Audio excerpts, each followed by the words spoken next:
you've been following the series I've been making on making the laminated guitar necks, well, now I've got them mounted up in the profile jig ready to go.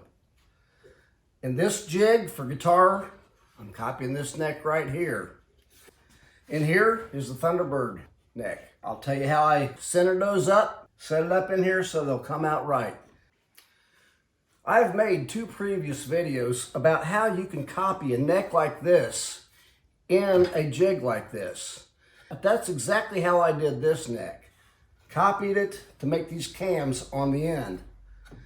I will put links in the description on how you use these jigs to copy a neck. I've built another rotating mechanism for the profiling jig. This one is for Gibson scale length. I have a blank cam on the ends here. I've got the neck in the profiling jig. Now I need to put these pins on here that simulate the router bit. Hold the neck into the right position.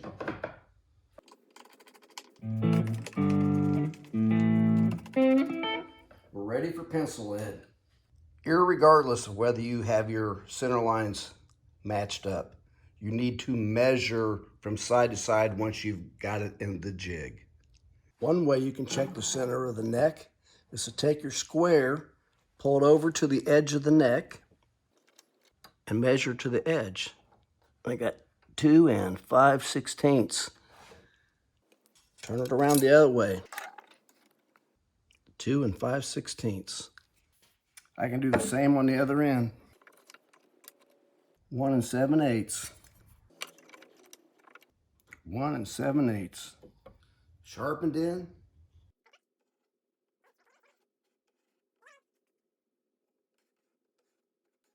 Let's pull it out and see what we've got. Body end, head end. I got a comment that suggested that you could use a router or a Dremel tool on the end of here instead of the pencil, and you could get the cam made in one shot. Sounds doable. I got another suggestion that maybe these could be used to make compound radius fretboards. And I think that could be done too. The method I used to copy this neck, though, was a little bit different. The original plan for this neck was to use cams that I'd made by copying a jazz bass neck. Since then, the plans have changed on the profile for that neck. Instead of being thin and thick like the jazz neck was, this is just going to be a hair wider and not quite as thick as the jazz neck. So I had to devise a means of making cams without a neck to copy. So this time I've taken the neck template I made for the thinner profile Thunderbird neck, mounted it in there. I put some shims on top of this to get the same thickness as the neck would have been at the 1st fret and at the 12th fret. And I'm going to put this in this jig and make some marks for the width and the height. I've got it centered up in the rotating jig. I've got these 2 devices that have a dowel pin that sticks down 1.5 inches that will simulate the final depth of the router bit. And I got one, it's going to be at the 1st fret and one at the 12th fret. I'm going to lay the jig frame sideways and insert the rotating carriage in it. Let gravity, let it hang just like it is. I'm going to push it up against those dowel rods. So that is touching the sides of what will be the neck when I get a neck blank in here. Now, if you watched previous videos where I had the pencil hole just at the bottom of where the bearing is, I can stick that pencil lead in there, push it up against that carriage, and move it ever so little to get that mark at the width. And I'll do it on the other end the same way. I'll flip it upside down. I'll turn the carriage upside down against those pins with those shims I put in there for the proper thickness of the neck at the 12th fret and at the 1st fret. And I'll stick a pencil lead in the hole once again and rotate it ever so slightly to get that mark. I did the same on the other end. Now I'll go ahead and rotate it on over. Turn that carriage to where the neck is facing the other direction against the pins and do the pencil mark thing once again. Now when I pull the carriage out of the frame, you're going to see those 3 marks I made on each end. There, there, and there. So that's the width of this cam on this end, and there's the height. On the other end, here's the width of the cam, there, and the height. I've got my width and my height marked on there. Now what do? I know my width, I know my height. There's all kinds of shapes nowadays they're using. The D, the C, the modern C, the V. So you could come up with whatever you wanted and do that. But what I'm going to do, I'm going to take one I've already made. Of course, it's not the same width or height, but I'm going to take half of it, bring it over to the width, bring the top to the height, and I'm going to mark it. Then I'm going to slide it back the other way, match the width, the height, and mark it.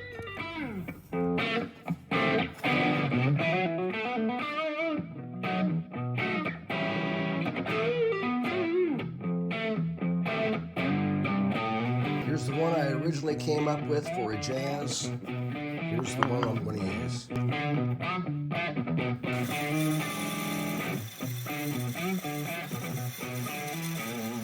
The new neck I made has less of an angle, so I made a new filler block for it.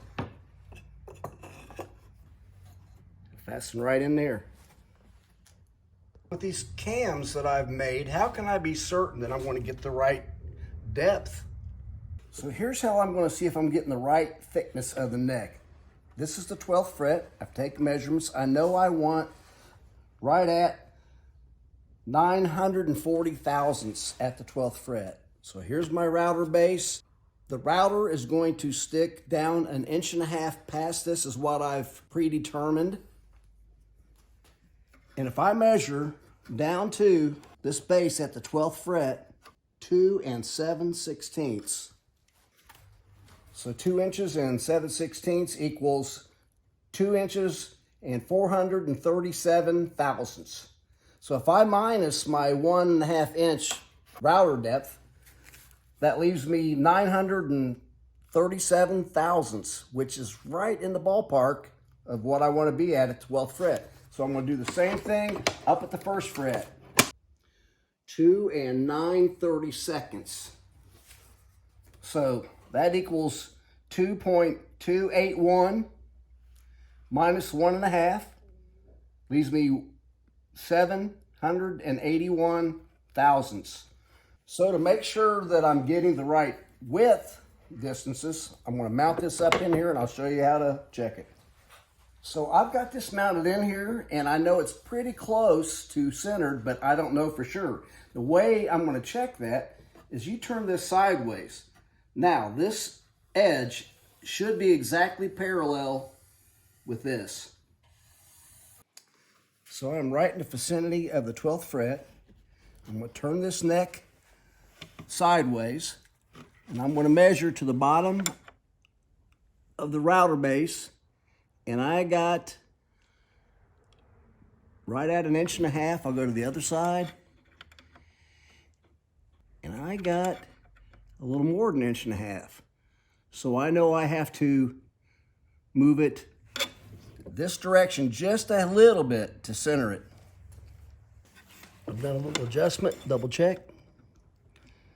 I got exactly 1.5 inches. Turn it. Exactly 1.5 inches. Now I'll go to the 1st fret, do the same thing.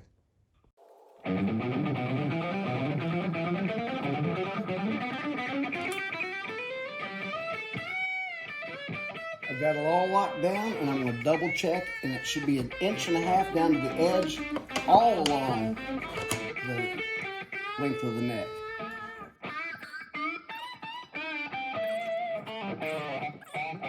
Inch and a half. So now I know this neck is centered this way, and I checked my depth before I put the neck on there. It's where I want it to be. This neck is ready to be profiled. There's a lot of things you just don't consider when you're putting this all together. When I did the profile of this already known neck and made these cams and had this neck fitted in here, well, this neck has this cutaway here. The neck I'm working on, that cutaway is not in there yet, and it won't fit in my profiling jig. So I need to cut a little notch out of here so it will fit.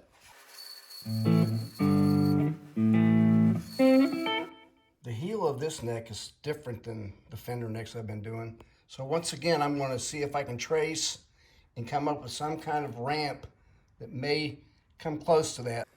The sled for the router, I've got the pin in it to simulate the router bit.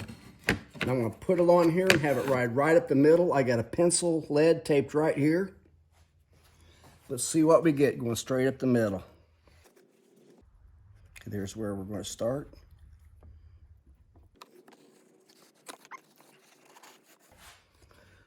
If I put it at a 45-degree angle, let's see what we get. Here's the ramp that I came up with to get this shape at the end of this neck here. I don't believe I'm going to be able to get it rounded like this, but I'll get that ramp going up, and then I can hand shape it around this way. Here it is, set up, ready to go. I got a vacuum cleaner, a shop vac on each end of it, and we're going to go for it. I got the depth of this set to where it'll just take the corners off as I turn it, and we'll lower it as we go.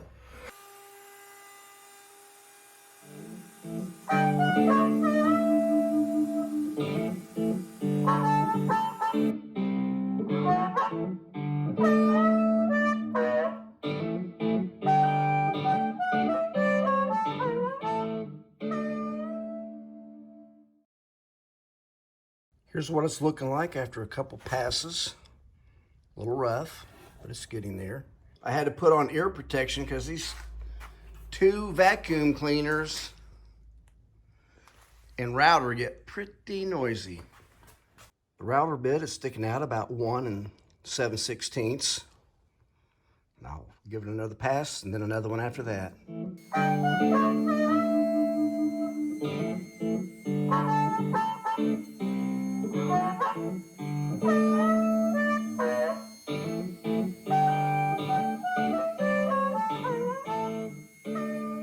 Here it is, no hand shaping whatsoever, all router.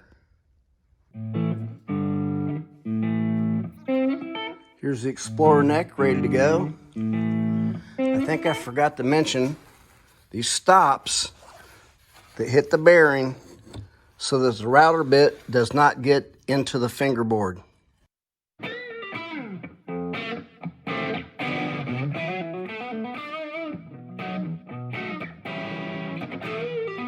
First pass on the Explorer neck.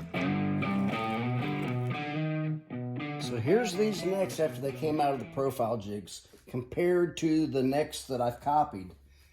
And they came out really close. This has got just a little more thickness that I can sand down and it'll match that. Same here. And I am shocked at how close this heel came out by using the ramps without shaping. Now I took tracings off of this one for the side, and there's where I have to take a little off here and here, round that. That came out close. On this end, I'm going to do what's called a volute. So that's why I left a little thickness there on both of these. The originals did not have volutes. So in this video, I've shown you yet another way you can shape the cams on the end of the carriage here, and how these ramps can be useful to getting the shape on the ends of the neck without having to do a lot of handwork. And there are other videos that I'll link to in the description about these jigs with a lot of detail in there, dimensions and everything. So like, subscribe, share with your friends. Come back. Marvelous.